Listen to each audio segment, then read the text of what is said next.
আজ প্রায় 1 মাস ধরে ভার্সিটি যাচ্ছি না, কারণ একটাই। কারণ কিছুদিন আগে একটা ছেলেকে বেধড়ক পেটিয়েছিলাম। কারণ ছেলেটা অনেক বড় বেয়াদব, মেয়েদেরকে ইভটিজিং করে। এরপর একটা মেয়ের ইজ্জতের উপর হাত দিয়েছিল। ছেলেটিকে এমন একটা শাস্তি না দিলেই হয় না, তাই ছেলেটাকে মেরে হাত পা একদম ভেঙে পঙ্গু করে ফেলেছি। যার ফলে আমি আজ 1 মাস ধরে ভার্সিটি যাচ্ছি না। এখনো আব্বু বিষয়টা জানে না। যদি জানতো তাহলে আমার খবর আছে। আর কেউ এ বিষয়ে বলেনি যে ছেলেটাকে কে মেরেছে। আমি আর রুদ্র দুজন মিলে ছেলেটাকে বেধড়ক পিটিয়ে একদম পার হাত দুটোই ভেঙে ফেলেছি। সকালবেলা এখনো ঘুমিয়ে আছি। সকাল প্রায় 11টা বাজে। তখনই আম্মু রুমে এসে বকাবকি শুরু করলো। কিরে নিলয়, কয়টা বাজে? তুই আজ ভার্সিটিতে প্রায় 1 মাস ধরে যা চেষ্টা, তো সমস্যাটা কি? আর তোর আব্বু অফিসের কাজে বেশিরভাগই বাইরে থাকে, আর আমি একাই এ ঘরের মধ্যে পড়ে থাকি। তুই ভার্সিটিতে যাস না, আবার কাছে এসে সময় দিস না। কোথায় কোথায় থাকিস আল্লাহই জানে। কতবার তোকে বলেছি যে একটা বিয়ে কর, কিন্তু না, কে শোনে কার কথা? আমার কথা তো শুনবি না। কতবার আর বলবো যে বাসায় একটা মেয়ে নিয়ে আয়, বিয়ে কর, কিন্তু তুই তো আবার কথা শুনি। সেটা তোকে বিয়ে করার কথা বললে তুই কথা এড়িয়ে যাস। কিন্তু দেখ, আমি একা এই পুরো সংসারটা সামলানো কি আমার একার দ্বারা যায় তুই বল? আর তুই তো নিজে কোনো কাজ নেই। আম্মু, তোমার আবার শুরু হয়ে গিয়েছে। একটু শান্তিতে ঘুমাতেও দেবে কি, নাকি দেবে না? তোমার জন্য আমি আজ 1 মাস ধরে ঠিকমতো ঘুমাতেই পারছি না। না, এখন তো সব দোষ আমার, সব অন্যায় আমি করেছি। না বাপ, আমি অন্যায় করেছি। বাসা থেকে আমি বের হয়ে যাই। আমি কেন এই সংসারে আছি? বিয়ে বিয়ে করে এভাবে জ্ঞান দিও না তো। আমি কি করব? যদি কোনো মেয়ে আমার পছন্দ না হয়, তাহলে আমি কি করে বিয়ে করব শুনি? যাকে তাকে বিয়ে করে নিয়ে আসলে তো আর হয় না। আমারও তো একটা পছন্দ আছে, তাই না? আর আমি এখনো ইউনিভার্সিটি শেষ করিনি। তার আগে তুমি আমাকে বিয়ের জন্য চাপ দিচ্ছ কেন? বিয়ের সাথে তোর পড়াশোনার কোনো সম্পর্ক আমি খুঁজে দেখছি না। তোর পড়া পড়ার জায়গায় থাকবে। তোকে শুধু একটা বউ নিয়ে আনতে বলেছি। আর তোর পছন্দ, সে কথা তো আমি বাদই দিলাম। হোসব বলে আমাকে হাসাস না বাপ। এ নিয়ে কম করে হলেও তোকে আমি 10,000 মিনিট ছবি দেখেছি। তুই একটা মেয়ের এক একটা কথা বলে রিজেক্ট করে দিয়েছিস। কাউকে বলেছিস মেয়েটা লম্বা, কেউ খাটো, কারো ছোট, কারো চুল লম্বা, চোখগুলো দেখতে ভালো না, কারণ দেখতে ভালো না, তোর কত রকমের কথা। এসব দেখে আমার আর শরীরে হচ্ছে না বাবা। এই তো শুরু হয়ে গেছে আম্মুর ওয়াজ বলা। এবার কখন যে থামে জানি না। তোর ছাতার মাথা। ঘুম থেকে উঠে ফ্রেশ হয়ে কিছু না খেয়ে আমি বের হয়ে যাচ্ছি। তখন আম্মু পেছন থেকে আবারও ডেকে বলে ওঠে, এখন খাবি না তো যদি বউ নিজে বানাতো তাহলে অবশ্যই তোকে জোর করে হলেও খাইয়ে দিত। আমার কপালে হয়েছে যত জ্বালা। তাই বলছি, বিয়ে কর, তাহলে খাবারটাও ঠিকঠাক মতো খেতে পারবি। মন চাইবো, কিন্তু না, আমার কোনো কথা শুনবি না তো? তুই নিজের মতোই চলবি। আমার কোনো কথার দামই নাই। না ভাই, আর তো সহ্য করা যাচ্ছে না। কি আর করার, ভীষণ রেগে গিয়ে খাবার টেবিলে গিয়ে খাবারটা খেলাম। খেয়ে আম্মুকে বললাম, প্লিজ দয়া করে বিয়ে বিয়ে করে আমাকে জ্বালিও না। যাও, আমাকে আর 1 সপ্তাহ সময় দাও। এই 1 সপ্তাহ সময়ের ভিতরে আমি তোমাকে বলছি, যে কোনো একটা মেয়ে যদি আমার ভালো লাগে, আমি তাকে বিয়ে করে আনবো। আর যদি ভালো না লাগে, তাহলে তোমরা যে কি করবে, তোমরা যা বলবে আমি তাই করব। আর যে মেয়েটাকে ঠিক করবে সে মেয়েকেই বিয়ে করব। কথাটা বলতে আমার মুখের মধ্যে কেমন জানি একটু হাসি ভেসে আসে। তাই আমি রুম থেকে বের হয়ে যেতেই আম্মু আবারও বলে ওঠে, কি রে, এখন আবার কোথায় যাচ্ছিস? এই তো যাচ্ছি একটু রৌদ্রর কাছে। আগামীকালকে ভার্সিটি যাব ভাবছি। আর রৌদ্র কোথায় আছে একটু দেখে আসি। আচ্ছা দাঁড়া 1 মিনিট। তুই আমাকে একটা সত্যি করে বল তো, তুই তো কখনো ভার্সিটিতে এতদিন ধরে না গিয়ে থাকিসনি, তাহলে আজ 1 মাস ধরে ভার্সিটিতে না যাওয়ার কারণটা কি? একটু শুনি তো আমি। ভাবলাম সুযোগ যেহেতু পেয়েছি, তাহলে আম্মুকে বলে কাজটা হাসিল করে নিয়ে নিই। তাই আম্মুর কাছে গিয়ে আম্মুর হাত ধরে বললাম, আম্মু দেখো, আমি রাজি আছি। আর বলেছি 1 সপ্তাহের মধ্যে আমি একটা মেয়ে পছন্দ করবই করব। আর যদি না হয় তাহলে তুমি ডেকে আমাকে বিয়ের জন্য বলবে। আর যদি না হয় তাহলে তুমি যাকে আমাকে বিয়ের কথা বলবে তাকে আমি বিয়ে করব। কিন্তু এর মধ্যে আমার একটা শর্ত আছে, সেটা তোমাকে শুনতে হবে। যদি শোনো তাহলে আমিও সেই তোমার কথাটাই শুনবো। এখানে আবার কিসের সত্য? আচ্ছা, শুনে যদি হয় তাহলে রাখবো। আর অবশ্য তোর বিয়ের জন্য আমি সব শর্তই রাজি আছি। আরে বেশি কিছু না, আসলে হয়েছেটা কি, আমি 1 মাস ধরে না যাওয়ার কারণটা হচ্ছে একটা ছেলে বেয়াদবি করেছিল একটা মেয়ের সাথে। একটা ছেলেকে প্রচুর পরিমাণ মেরেছিলাম, আর ছেলেটা হচ্ছে আমাদের ভার্সিটির সভাপতি ছেলে। তাই আমার ভার্সিটি যাওয়াটা একটু নিষিদ্ধ মতে হয়ে গিয়েছে। হয়তোবা আব্বু যদি বিষয়টা হ্যান্ডেল করে তাহলে সভাপতি কেন, যদি ভার্সিটির এখানে কোনো এমপি মন্ত্রী আসে তাহলে আব্বুর সামনে কথা বলার মতো সাহস হবে না। কিন্তু আমি আব্বুর পরিচয় বা ক্ষমতার কখনো দুর্ব্যবহার করিনি, তাই করতেও চায় না। ঠিক আছে, তোর আর এসব নিয়ে আমাকে বলার কোনো প্রয়োজন নেই। আমি বুঝতে পেরেছি কি করতে হবে। যা, আগামী কালকেই তোর ভার্সিটিতে যাওয়া কনফার্ম। আর ওখানে সভাপতি থাকবে না, প্রয়োজন হলে পুরো বাসাটা আমি নিজেই কিনে নেব। আমি জানি আমার সুখের জন্য আব্বু আম্মু যা ইচ্ছে তাই করতে পারে। আমার জন্য ওনারা ছোটবেলা থেকে যা চেয়েছি তাই এনে দিয়েছে। যা, আগামী কালকেই তোর ভার্সিটিতে যাওয়া কনফার্ম। আর ওখানে সভাপতি থাকবে না, প্রয়োজন হলে পুরো বাসাটা আমি নিজেই কিনে নেব। যা তুই, এসব নিয়ে তোকে চিন্তা করা লাগবে না। তো যদি আমাকে 1 মাস আগেই বলে দিতে তাহলে কাজটা কত আগে হয়ে যেত। কিন্তু এখন বলছিস, কিন্তু কোনো সমস্যা নেই। আমি প্রয়োজন হলে ভার্সিটিতেই কেড়ে নিয়েছি। আর যদি দরকার হয় ছেলেটা যদি অপরাধ দেখে তাহলে ছেলেটাকে আর ওর বাবাকে আমি দুটোকেই হাজতের ভাত খাওয়াবো। তোর এসব নিয়ে চিন্তা করা লাগবে না। যা তুই।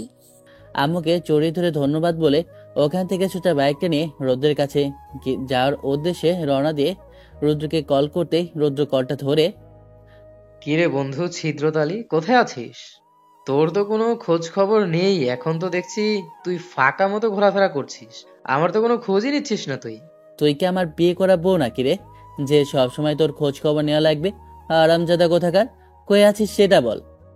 আরে বলিস না, বিলকিসের গাছের আম চুরি করতে গিয়ে ধরা খাইছি। এখন একটা ঝামেলা বেঁধে গেছে। আরামজাদা, এসব টুকিটাকি চুরি তোকে করতে কে বলেছে? তুই তো শালা একটা চোর হয়ে যাবি রে, ছোট থেকে বড় চোর হবে, দেশের গৌরব তৈরি করবি তুই। হারামজাদা, চুরি না ডাকাতি করেছি বল। বিলকিসের মাকে না, বরঞ্চ বিলকিসের মেয়েকে। হারামজাদা, শাশুড়িকে নাম ধরে ডাকছিস? তো লজ্জা করে না?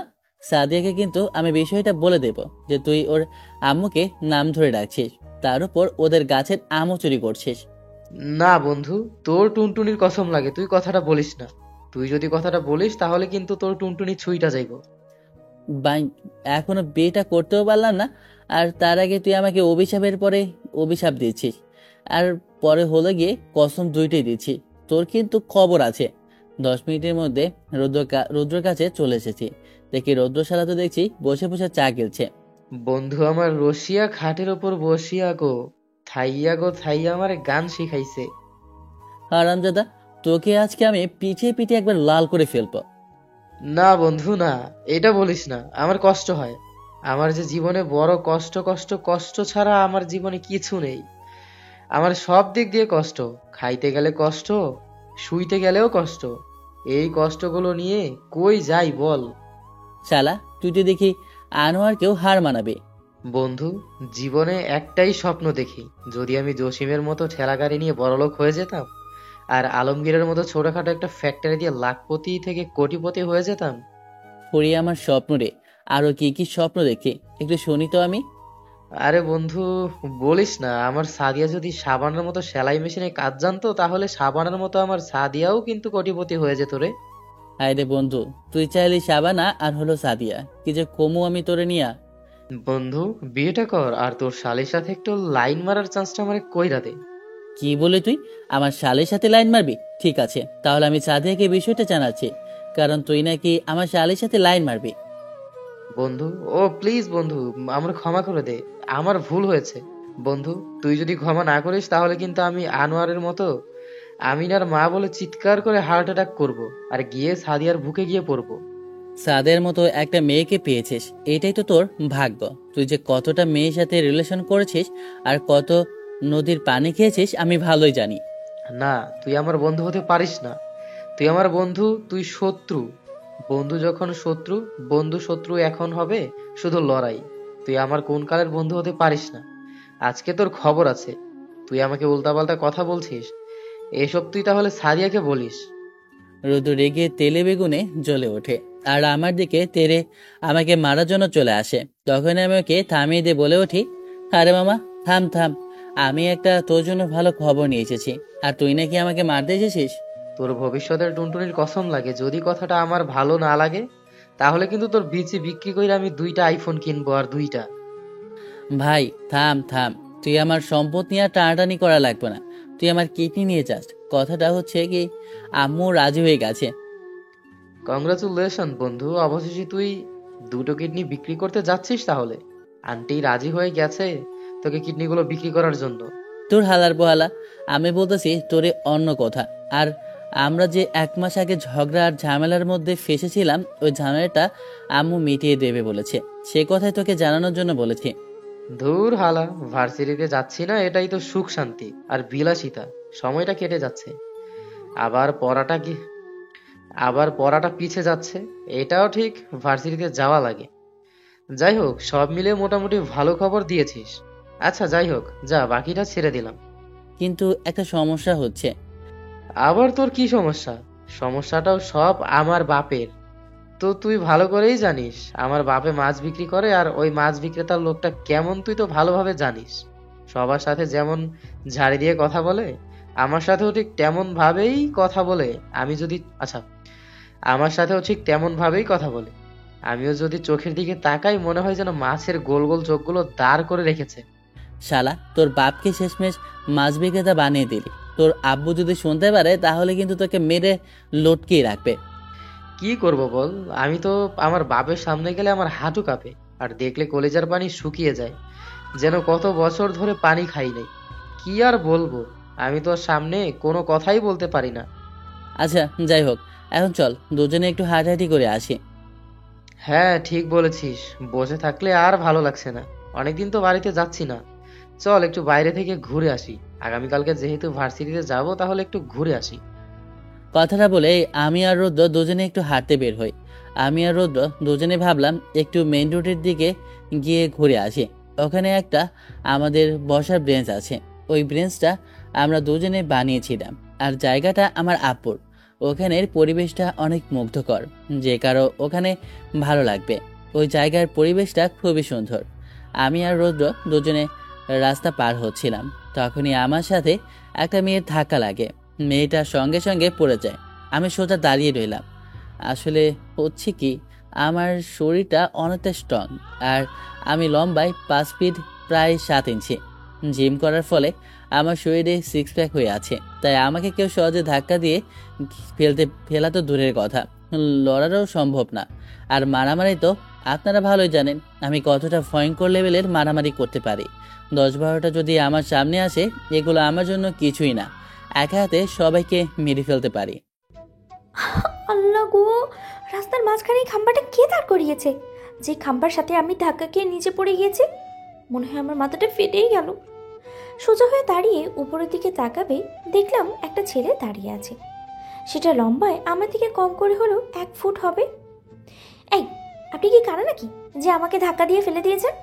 মেয়েটার দিকে তাকাতেই আমার মনের ভিতরের হার্টবিটটা বেড়ে যেতে লাগলো। আমার যেন একদমে নিঃশ্বাসটা নিতে কষ্ট হচ্ছে। মেয়েটার সৌন্দর্য যেন আমাকে মুগ্ধ করে দিয়েছে। আমি তো একদৃষ্টিতে মেয়েটার দিকে তাকিয়ে আছি, আর মেয়েটা নিজের মনে করে আমাকে বকাঝকা করে যাচ্ছে। আমি শুধু তাকিয়ে আছি মেয়েটার ঠোঁটের নিচে তিলটার দিকে।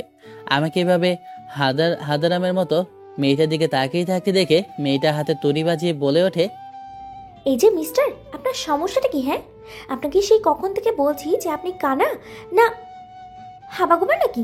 চোখে কম দেখেন যে আমাকে না দেখে আপনি আমাকে ধাক্কা দিয়ে ফেলে দিয়েছেন? আপনার জন্য যে আমার ডিমগুলো সব নষ্ট হয়ে গেছে, তার দাম কে দেবে শুনি? মেয়েটা তখন আমার পকেট থেকে মানিব্যাগটা নিয়ে তার ডিমের টাকাটা নিয়ে নেয়, আর বাকি টাকাগুলো মানিব্যাগে রেখে আবার আমার পকেটে গুঁজে দেয়। আসলে আপু, সরি, আই দেখতে পাই নাই। আপনি কেন সরি বলছেন? ভুল কি আপনি করেছেন? যে ভুল করেছে সে সরি বলবে, তাহলে আপনি কেন সরি বলছেন? ধাক্কা কি আপনি আমাকে দিয়েছেন যে আপনি ওকে সরি বলছেন? আপনি আপনার লিমিটে থাকুন। আর আপনার এই বন্ধু ফাজিল ছেলেটাকে বলুন ও এভাবে তাকিয়ে আছে কেন। আমার ঘোর কাটতে আমি মেয়েটার দিকে তাকিয়ে বলে উঠি, আসলে আন্টি, আপনি যে আমার পাশ দিয়ে যাচ্ছিলেন আমি একদমই খেয়াল করিনি যে আপনি আমার আর কিছু বলতে না দিয়ে মেয়েটা আমার শার্টের কলার ধরে আমার দিকে চোখ বড় বড় করে বলে ওঠে, একে তো আমাকে ধাক্কা দিয়ে ফেলে দিয়েছিস, তার উপরে বলছিস আবার আন্টি। আমি তোর কোন আন্টি লাগি রে? আমাকে দেখে তোর আন্টি মনে হয়? কিভাবে, কোন অ্যাঙ্গেলে আমাকে দেখে মনে হচ্ছে যে আমি আন্টি? দেখুন আন্টি, আপনাকে তো দেখে তাই মনে হচ্ছে। আর আপনি এমন ব্যবহার করছেন কেন? আপনাকে আন্টি বলবো না তো কি বলবো? দেখ তো, উনি আন্টি না, উনি তো দেখতে আমার মায়ের বয়সে, তাই না? ডিমগুলো পড়ে যেতে যতটা কষ্ট পেয়েছি তার থেকেও দ্বিগুণ কষ্ট আমার এখন লাগছে। ছেলেটা আমাকে আন্টি ডাকছে। মেয়েটা রেগে তখনই পাশ থেকে একটা লাঠি হাতে নেয়। লাঠি হাতে নিয়ে আমার উদ্দেশ্যে বলে ওঠে, এখন বলো তো বাবু, আমাকে দেখে কেমন লাগে? এবার বল, আমাকে কি দেখে আন্টি লাগে নাকি অন্য কিছু? যদি ভুলভাল বলিস তাহলে কিন্তু লাঠি দিয়ে তোর মাথা আমি ফাটিয়ে দেবো। মেয়েটার এমন রাগী কথায় আমি একটু ভয় পেয়ে গেলাম। কারণ মেয়েটা যেমন একটা ভাব ধরেছে, মনে তো হচ্ছে মেয়েটা কোনো জায়গার ম্যান হবে। কারণ মেয়েরাই বেশিরভাগ এমন কাজ করে। আপনি কি টিচার নাকি যে এমন একটা ভাব নিচ্ছেন আমাকে পিটিয়ে লাল করে দেবেন? ফাজিল ছেলে, তোর মতো কত ছেলেকে যে আমি পিটিয়ে সোজা করেছি তার কোনো হিসাব নেই আমার কাছে। এখন বল, আমাকে দেখতে কি আন্টির মতো লাগে? আমি ভয়ে ভয়ে বললাম, না না, আপনাকে কোনো আঙ্কেলের আন্টি লাগে না। আমি আসলে মজা করে বলেছি আপনাকে। সরি, আসলে আপনাকে দেখতে তো একদম পরীর মতো লাগে। মেয়েটা আমার মুখে প্রশংসা পেয়ে আমার শার্টের কলারটা ছিঁড়ে দেয় আর লাঠিটা ফেলে দেয়। লাঠিটা ফেলতে আমরা দুজনেই দৌড় দিলাম। দৌড়ে পেছন থেকে বলে উঠলাম, আন্টি, আপনার সাথে দেখা হয়ে ভালোই হয়েছে, আবার কথা হবে। কি ফাজিল ছেলে, আমি আন্টি? তোর খবর আছে, তোকে আমি ডেকে নেব। আমাকে আন্টি বলা, তাই না? তোকে যদি আমি না শাস্তি দিয়েছি না, তাহলে আমার নামও নীলা না। আমি আর রৌদ্র তো দুজনে দৌড়ে যাচ্ছি, দুজনে বাসায় যার যার উদ্দেশ্যে। আর এদিকে আমি আপনাদেরকে আমার পরিচয়টা দিয়ে দিই। আমি নিলয় চৌধুরী, বাবা মার একমাত্র সন্তান। বাবা একজন বড় ব্যবসায়ী, বলতে গেলে এ শহরের সব থেকে বড় ব্যবসায়ী হচ্ছে আমার বাবা। তার একমাত্র ছেলে আর মেয়ে, আর আমার আদরের একটা বেস্ট ফ্রেন্ড এবং সোনাময়না টিয়া। আপনারা তো তাকে ভালোভাবেই জানেন, রুদ্র। ছোটবেলা থেকেই আমরা দুজন একসাথে বড় হয়েছি এবং একসাথে অন্যায়ের প্রতিবাদ করে এসেছি। আমার ছোটবেলা থেকে একটা অভ্যাস আছে, আমি কখনো আমার বাবার পরিচয় মানুষের কাছে অপব্যবহার করি না। রুদ্র আমার মতো কখনো তার বাবার পরিচয়ে কিছু করে না। বাবা এই শহরে ট্রাইব্যুনালের বাবা এই শহরে ট্রাইব্যুনালের জজ। আর আমার আম্মুকে তো আপনারা জানেনই, আমার আম্মু অনেক বড় একজন উকিল। আবার আম্মুর পেছনে অনেকে ঘুরপাক খায় শুধু ওনার কেসটা লড়ার জন্য। আপনাদের সাথে কথা বলতে বলতে বাসায় চলে এসেছি। বাসায় এসে হাঁপাতে লাগলাম। তখনই আম্মু এসে বলে ওঠে, কি রে, তোর আবার কি হয়েছে? এভাবে হাঁপাচ্ছিস কেন? তোকে আবার কে দৌড়ানি দিয়েছে যে দৌড়াতে দৌড়াতে বাসায় চলে এসেছিস? আর এমন কথা বলো না, একটা ডাইনি দৌড়ানি দিয়েছিল। ওই ডাইনির ভয়ে আমি এখানে দৌড়ে চলে এসেছি। তোর কথা আমি ঠিক বুঝতে পারলাম না। যাই হোক, এত কথা বুঝে আমার লাভ নেই বাপু। তোর জন্য খাবার বেড়ে রেখেছি, খাবার খেয়ে গিয়ে তুই রুমে শুয়ে পড়। কেন, তুমি আবার কোথায় যাচ্ছ? আর বলিস না, কিছুদিন আগে একটা মেয়েকে নাকি একটা ছেলে নির্যাতন করেছে। ওটা নিয়ে মহিলাটা অনেক কান্নাকাটি করছে। কেউ মহিলাটাকে সাহায্য করছে না। আর মহিলাটা যে টাকা দিয়ে কোনো উকিল রাখবে তারও মহিলাটার সামর্থ্য নেই। বিষয়টা আমি আমার পিয়নের কাছ থেকে জানতে পারি। তাই আমি ভেবেছি আমি মহিলাটার কেস নেব। কেসটা নিয়েছি, মহিলাটার কেস আমি নিয়েছি।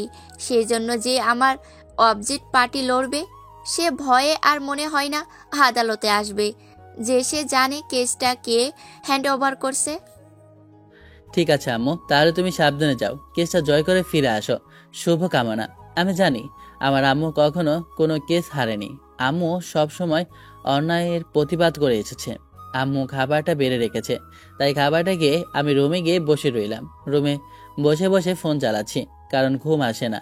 আর ভালোই লাগছে না, কারণ শুধু চোখ বন্ধ করলেই মেয়েটার কথা মনে পড়ে। শুধু মেয়েটার মুখটা আমার চোখের সামনে ভেসে আসে। ভাবলাম অনেকদিন হয়ে গেছে গল্প আপলোড করছি না, তাই ভাবলাম গল্প আইডিটায় একটু ঢুকবো। তাই ফেসবুকে গিয়ে আমার আইডিটা লগ আউট করে আবার যে গল্প আইডিটা আছে ওই ছদ্মনামের গল্প আইডিটা লগ ইন করি। আইডিটায় ঢুকে একটা গল্প আপলোড করি, কারণ গতকালকে একটা স্টোরি লিখেছি আর স্টোরিটা আজকে আপলোড করে ফেলি, তাই ফেসবুকে পোস্ট করলাম। আমি ফেসবুকের মধ্যে কখনো কাউকে মেসেজ বা মেসেজের রিপ্লাই দিই না। কত হয়েছে চেক করার জন্য যেতেই হঠাৎ করে মেসেজের বক্সে ঢুকে যায়। তখনই দেখলাম অনেক অপরিচিত একজনের আইডি থেকে আমাকে এসএমএস এসে ভরে গেছে। অনেকে হাই হ্যালো দিয়ে রেখেছে, কিন্তু সবার মধ্যে একটা মেয়ের আইডি দেখলাম যেখানে লেখা আছে, এই যে লেখক সাহেব, ভাব নিচ্ছেন কেন? রিপ্লাই দিচ্ছেন না কেন? এই যে হ্যালো, কেমন আছেন, কথা বলছেন না কেন? আপনার গল্প পড়তে আমার খুবই ভালো লাগে। প্লিজ ফ্রেন্ড রিকোয়েস্টটা অ্যাকসেপ্ট করবেন। আচ্ছা, আপনার নামটা কি বলা যাবে? লেখক হয়েছেন বিধায় এত ভাব দেখাচ্ছেন কেন? হ্যাঁ, আপনার মধ্যে এত ভাব কিসের? লেখক হলে কি এত ভাব দেখায়? আর কত কি যে লেখা আছে, তাই আগ্রহ প্রকাশ করে আইডিটার ভেতরে প্রবেশ করতেই চেনা একটা মুখ আমার সামনে ভেসে আছে। কারণ প্রোফাইল পিকচারে একটা মেয়ের পিক দেওয়া। পিকটা দেখে আমার চিনতে ভুল হয়নি। মেয়েটা অন্য আর কেউ না, আমার সাথে জবুরে ঝগড়া হয়েছিল সেই মেয়েটাই, যাকে দেখে আমার এই মনটা দিয়ে দিয়েছি, যে আমার মনটা চুরি করে নিজের কাছে নিয়ে গিয়েছিল। আইডির মধ্যে ঢুকলাম, হঠাৎ 2 মিনিটের মধ্যে দেখলাম আমার প্রোফাইল পিকচারটা রিমুভ হয়ে গেল। আইডির ভিতরে প্রবেশ করে একটু ঘোরাঘুরি করে দেখলাম আইডিতে কোনো পিক নেই, ভুলে পিক দিয়ে দিয়েছিল হয়তো। যাই হোক, ভুলের জন্য তো আমি চিনতে পেরেছি আইডির নাম নীলাদ্রি। চুপ করে ফ্রেন্ড রিকোয়েস্টটা অ্যাকসেপ্ট করে নেই। দেখলাম অনলাইনে আছে, তাই আমি রিপ্লাই দিলাম, না আসলে আমি বেশি অনলাইনে থাকি না, আর আমি কারোর সাথে চ্যাট করি না। তাহলে লেখক সাহেব, আপনি অবশেষে আমার মেসেজের রিপ্লাই দিয়েছেন। আপনার যে ভাব, আপনার তো মেসেজের রিপ্লাই পাওয়াই যায় না। সেই কবে আপনাকে এসএমএস দিয়েছি? কি করব বলেন, যদি সবাই এইভাবে মেসেজ করে তাহলে সবাইকে তো আর রিপ্লাই দেওয়া সম্ভব না। আর বেশিরভাগই মেয়েরা মেসেজ করে থাকে। যদি সবাইকে রিপ্লাই দিই তাহলে অনেকেই তো অনেক কিছু করবে। ওর দেখা হয়ে গেছে, অনেকে অনেক কিছু বলতে পারে। তাহলে তো আমি ধন্য হলাম যে আপনি আমাকে আমার এসএমএস এর রিপ্লাই দিয়েছেন। আচ্ছা, আমি কি আপনার নামটা জানতে পারি? জি, আমি হচ্ছি নিলয়। আমি নীলা। বলতে গেলে হতভাগী একটা মেয়ে। পরিবারের আমি একজন, আমার মা বলতে কেউ নেই। নীলার কথা শুনে বুঝতে পেরেছি নীলা এতিম, ওর ফ্যামিলিতে কেউ নেই। আচ্ছা, আপনাকে একটা কথা বলবো, রাখবেন? বলেন শুনি, যদি রাখার মতো হয় তাহলে অবশ্যই রাখবো। আপনার গল্প পড়তে না আমার অনেক ভালো লাগে। আমার আপনাকে দেখারও খুব ইচ্ছে। আপনার একটা পিক দিবেন? কেন না দেখে কি আপনি আমার সাথে কথা বলবেন না? মানুষের চেহারা বা রূপ দেখে বিবেচনা করতে নেই। আসলে তা না, আসলে আপনি অনেক গুছিয়ে কথা বলেন তো, তাই আমার খুব ইচ্ছে আপনাকে দেখার। ধরে নিন আমি সাধারণ একজন মানুষ, আর আপনার কাছে একজন ছদ্ম মানুষ। আচ্ছা, আপনাকে একটা কথা জিজ্ঞেস করতাম। হ্যাঁ বলুন। আপনি কি বিয়ে করেছেন? না মানে আপনি ম্যারেড নাকি রিলেশনশিপে আছেন? না, এখনো এসব নিয়ে চিন্তা করিনি, কিন্তু আশা আছে যদি কোনো ছেলে আমাকে এমনটা ভালোবাসে তাহলে ভেবে দেখব। যদি আপনার হাজবেন্ডও আমার মতো এমন লেখক হয় তখন কি করবেন? সবার মধ্যেই তো এমন ট্যালেন্ট থাকে না, তাই আশা করাও যায় না। আচ্ছা, আজকে আমাকে ঘুমাতে হবে, আগামীকালকে আমার ডিউটি আছে। আমিও অফলাইনে চলে যাই। সকালবেলা ঘুম থেকে উঠে ভার্সিটিতে যেতে হবে, তাই ঘুমিয়ে পড়ি। সকালবেলা কারো কলের শব্দে ঘুমটা ভেঙে যায়।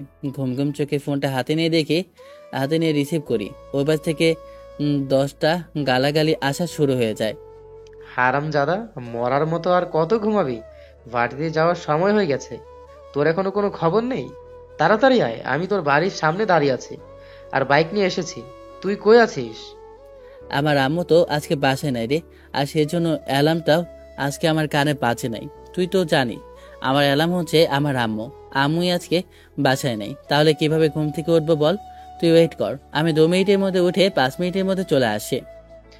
শালা, আমি কিন্তু রুমের ভিতরে এখনো এসে তোকে বেদর কেলাতে থাকবো। 5 মিনিট সময় দিচ্ছি। 5 মিনিটের মধ্যে যদি না আসিস তাহলে কিন্তু আমি বাস নিয়ে রুমের ভিতরে প্রবেশ করব। তোর আসার কোনো প্রয়োজন নেই, আমি চলে আসি। কথাটা বলে আমি ওয়াশরুমে যাই। ওয়াশরুমে গিয়ে ফ্রেশ হয়ে জামা কাপড়গুলো চেঞ্জ করে বের হই। তখনই রৌদ্র বলে ওঠে, তোর এখন বাইর করার কোনো প্রয়োজন নেই। বাইকে উত্তরটা ওখানে পড়ে থাকুক, তালা মেরে চলে আয়। আর আন্টি কখন আসবে, চাবিটা কার কাছে রাখবি? দাঁড়া, চাবিটা আমি একটু ওই বাগানের টবের মধ্যে রেখে যাই। কথাটা বলে ওইখানে আমি চাবিটা রেখে আম্মুকে কল করে বলে দেই আম্মু যেন এসে চাবিটা নিয়ে নেয়। আমি আর রুদ্র ভার্সিটির উদ্দেশ্যে রওনা দিলাম। প্রায় 20 মিনিট পর আমি আর রুদ্র ভার্সিটির গেটের সামনে আসলাম। আমাদেরকে দেখে জুনিয়র ছেলেপেলেরা সালাম দিতে লাগলো। সালাম দেবে না কেন, শুধু জুনিয়র কেন, এক বছর সিনিয়র ভাইয়েরাও আমাদেরকে দেখে সালাম দেয়, কারণ আমরা হচ্ছি পুরো ভার্সিটির লিডার। আমি আর রুদ্র দুজন ক্যাম্পাসে প্রবেশ করতেই আমাদের যে আড্ডাখানাটা আছে ওখানে কিছু ছেলে বসেছিল। আমরা ওখানে যেতে ওরা ওই জায়গা ছেড়ে দেয়। তখন আমরা ওই জায়গায় গিয়ে বসি। আমাদের আড্ডাখানা হচ্ছে ভার্সিটির পাশে একটা বড় বটগাছ আছে। ওই বটগাছের নিচেই আমরা দুজন বেশিরভাগ আড্ডা দিই, আর ওখানে বসে থাকতে আমাদের বেশি ভালো লাগে। তখন ভার্সিটির একটা বড় ভাই আমাদের কাছে এসে বলতে লাগলো, নিলয় ভাই আর রুদ্র ভাই, আপনারা তাহলে এসেছেন? ভার্সিটিতে তো এতদিনে অনেক কিছু হয়ে গিয়েছে, আপনারা কিছু জানেন নাকি? কেন, কি হয়েছে আবার? আমাদের চলে যাওয়াতে কোনো সমস্যা হয়েছে নাকি? কেউ আরো কোনো গন্ডগোল করেছে? সিনিয়র বললে ভুল হবে, কারণ উনি আমাদের সাথে একটু মিশুক মানুষ, আর সিনিয়ররা তো আমাদেরকে ভয় পায়। কিন্তু ছেলেটা অনেক ভালো, তাই ওকে আমাদের সাথে রেখেছি। কোনো গন্ডগোল হলো সবসময় আমাদেরকে খবর দেয়, আর ওর মধ্যে কিছু ট্যালেন্ট আছে। মানুষের যে কোনো ডিটেলস ও বের করে ফেলতে পারে। সভাপতির ছেলে আকাশকে আপনারা মেরেছিলেন না? আকাশ তো বড় একটা গন্ডগোল করেছে, কিন্তু তার থেকে বড় একটা সারপ্রাইজ আজকে এসে আমি শুনেছি। আরে ভাই, তুমি এখন হাসানো বন্ধ করে সোজাসাপটা বলো গন্ডগোলটা কি, আর পরের সারপ্রাইজটাও কি? সভাপতি আপনাকে টিসি দিয়ে বের করে দিয়েছে, কিন্তু আজকে যে সারপ্রাইজ হয়েছে যে সভাপতিকে এই ভার্সিটি থেকে পদত্যাগ করতে বাধ্য করে দিয়েছে। এমনকি তার ছেলেকে হুমকি দিয়েছে যদি কোনো উল্টাপাল্টা কাজ করা হয় তাহলে তাকে থানায় ভরে দিবে। আর আপনাকে যে প্রিন্সিপাল টিসি দিয়েছে তাকে ভার্সিটি থেকে বের করে দেওয়া হয়। নতুন একটা ম্যাম এসেছে, আর কি বলবো, উনি দেখতে এত সুন্দরী যে পুরো ভার্সিটির ছেলেরা ওনার জন্য পাগল হয়ে আছে। ও আচ্ছা, তাই বলো। আমি তো ভাবলাম আরো অনেকেই। আমি অবাক হলাম না, কারণ আমি বিষয়টা জানি এটা আমার আম্মু করেছে, আর এটা আমার আম্মুর জন্য কোনো বড় কথা না। আমার আম্মু চাইলে এর থেকেও আরো বড় ধামাকা দিতে পারে। আব্বুর কথা তো বাদই দিলাম, আব্বু চাইলে তো ওদেরকে 1 মিনিটে গুলি করে মেরে ফেলতেও পারতো। সমস্যা নেই, ওই আকাশের বাচ্চা যদি আর কিছু করে তাহলে ওকে তো হাতটা ভেঙে আমি পঙ্গু বানিয়ে দিয়েছি। ডাক্তার বলেছে ও 6 মাস ধরে চলতে পারবে না। কিন্তু যদিও এরপরে কোনো কিছু করার চেষ্টা করে তাহলে তো আমি চিন্তা করেছি ওর হাত পা একদম কেটে ফেলে দিব। আমাদের কথার মাঝখানে তখনই দেখলাম ভার্সিটির সবাই জমে আছে। সবাই, আশেপাশে যত ছেলেপেলে আছে সবাই ভার্সিটির গেটের দিকে তাকিয়ে আছে। আমি একটু অবাক হয়ে সামনে এগিয়ে গেলাম, কেন সবাই এত আগ্রহ করে গেটের সামনে তাকিয়ে আছে। আমি গেটের সামনে যেতে তখন দেখলাম একটা মেয়ে গেট দিয়ে প্রবেশ করছে। মেয়েটা প্রবেশ করতে আমার গায়ে যেন শীতলতা বয়ে গেল। মেয়েটার দিকে তাকাতে আমার হার্টবিটটা বেড়ে গেল, যেন বুকের মধ্যে ঢুকপাক শব্দ শুরু করেছে। কারণ মেয়েটা তো আর অন্য কেউ না, এটা যে আমার ক্রাশ। তখন ঈশান আমার সামনে এসে বলে ওঠে, আরে নিলয় ভাই, ইনি হচ্ছে আমাদের ম্যাম, এইভাবে তাকাবেন না, না হলে কিন্তু আপনার খবর আছে। ম্যাম কিন্তু প্রচন্ড পরিমাণ রাগে, আর উনি কিন্তু এইসব নিয়ে খুবই সিরিয়াস। ও তাহলে উনি আমাদের ম্যাম। অবশেষে আমার ভালোবাসার সিনিয়র মেয়েটাকে আমি খুঁজে পেয়েছি।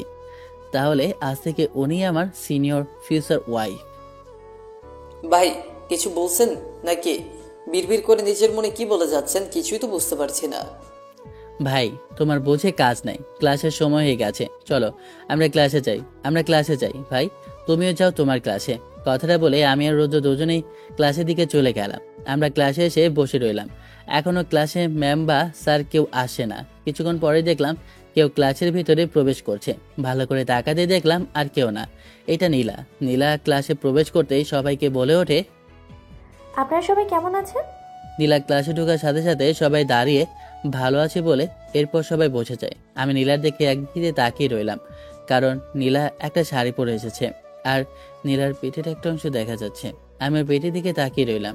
হঠাৎ করে নীলার চোখ আমার উপর যায়। তখন নীলা খেয়াল করে আমি ওর কিসের দিকে তাকিয়ে আছি। ও একটা কাপড় দিয়ে গোজে আমার উদ্দেশ্যে রেগে বলে ওঠে, ওইদিকে। বুঝতে পেরেছি ছেলেটা লুচ্চা, কিভাবে ট্যাপ ট্যাপ করে তাকিয়ে আছে। আর ছেলেটাকে আমার চিনতে অসুবিধাও হলো না। ওই দিনের সেই ফাজিল ছেলেটা। তাহলে ছেলেটা এই ভার্সিটিতে পড়ে, আর ফাজিল মানে 1 নাম্বারের ফাজিল। আজ 1 মাস পরে ও ক্লাসে এসেছে। 1 মাস ধরে তো আমি ওকে ক্লাসে দেখিনি। এত সময় ধরে আমি নীলার দিকে তাকিয়ে রয়েছি। যখন নীলা আমার উদ্দেশ্যে কিছু বলল, তখনই আমার ঘোর কাটে। তখন নীলা আমার উদ্দেশ্যে বলে ওঠে, এতদিন পর কোথায় থেকে এসেছো? আর এতদিন পর তোমাকে কে আসতে বলেছে? না আসলেও তো পারতে। কিছুদিন পরে তো তোমাদের আবার এক্সাম, আর তুমি বাড়িতে বসে আর ভণ্ডামি করছো, তাই না? তোমাদের মতো ছেলেদেরকে না ভালো করেই আমি জানি, পড়াশোনার তো কোনো নামগন্ধ নেই, আর সব সময় পেছনের বেঞ্চে বসে থাকো। আমার তো জানা আছে তোমাদের মতো ছেলেদের অবস্থা। তোমরা তো পড়ালেখার সবসময় ডাব্বাই মারো। নীলা নিজের মতো করে আমাকে একগাদা বকাঝকা করতে লাগলো। তখনই পাশে থেকে রুদ্র বলে ওঠে, ম্যাম, আপনার কোথাও হয়তো বা ভুল হচ্ছে। আপনি কাকে কি বলছেন? আপনি আমার বন্ধুকে পিছনের সিটে বসার কারণে ডাব বলছেন? আপনি একটু খালেদা চেক করে দেখুন। আমার বন্ধু এখন ভার্সিটির ফাইনাল ইয়ার শেষ পর্যন্ত টপে আছে। ওকে কেউ কখনো টপ থেকে ফেলতে পারেনি। আপনার খাতার মধ্যে যে টপ লিস্টের ফার্স্ট বইটা আছে, নিলয় নামে, সেই নিলয় কিন্তু আমার বন্ধু। নীলা রুদ্রর মুখে এমন কথা শুনে যেন হাঁ করে আমার দিকে তাকিয়ে রইল। ওর মনে মনে প্রশ্ন, আমি এতদিন ভেবেছিলাম টপ হয়তো বা অন্য ভালো ভদ্র আর সুশীল ছেলেরাই হবে। হয়তো ছেলেটা অসুস্থ, তাই এতদিন আসতে পারেনি। কিন্তু এই বখাটে বদমাইশ ছেলেটা কি করে টপ হতে পারে? ওকে তো দেখে মনেই হয় না যে ও পড়াশোনা ঠিক মতো করতে পারে। ঠিক আছে, বসো। এভাবে দাঁড়িয়ে থাকা লাগবে না। নীলা সবাইকে লেকচার দিতেছে, আর আমি নীলার দিকে একদৃষ্টিতে তাকিয়ে রয়েছি। নীলা বারে বারে আমার দিকে লক্ষ্য করে যে আমি শুধু ওর দিকে তাকিয়ে রয়েছি। তাই ওর কাছে কেমন জানি বিভ্রান্তি হতে লাগলো। কি বদমাইশ ছেলে রে বাবা! কিভাবে তাকিয়ে রয়েছে? কখনো মেয়ে চোখে দেখেনি নাকি? মেয়ের দিকে তাকিয়ে রয়েছে। এখানে ক্লাস তো অনেক সুন্দরী মেয়েও আছে, তারপরেও আমার দিকে কেন এই ছেলেটা এমনভাবে তাকিয়ে রইল? দেখতে তো খারাপ না, মাশাআল্লাহ সুন্দর আর হ্যান্ডসাম, তারপরেও কেন এভাবে তাকিয়ে রইল? ছেলে কোনো মেয়েকে প্রপোজ করলেই তো অ্যাকসেপ্ট করে নেবে। আমি কেন এই বখাটে ছেলের এত কিছু চিন্তা ভাবনা করছি? তোর তখনই নীলার ক্লাস শেষ হয়ে যায়। নীলা ক্লাস থেকে বের হয়ে যায়। আমিও ক্লাস থেকে বের হয়ে যখনই বাইরে যাব, তখনই নীলা পেছন থেকে ডেকে বলে ওঠে, এমন মেয়ে ছিল, একে আসো।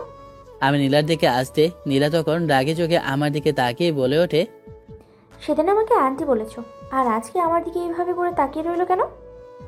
কেন ম্যাম? আপনি তো বলেছেন যে এদিক ওদিক না থাকে ফুল ফোকাসটা আপনার দিকে করতে, তাই তো আমি করলাম।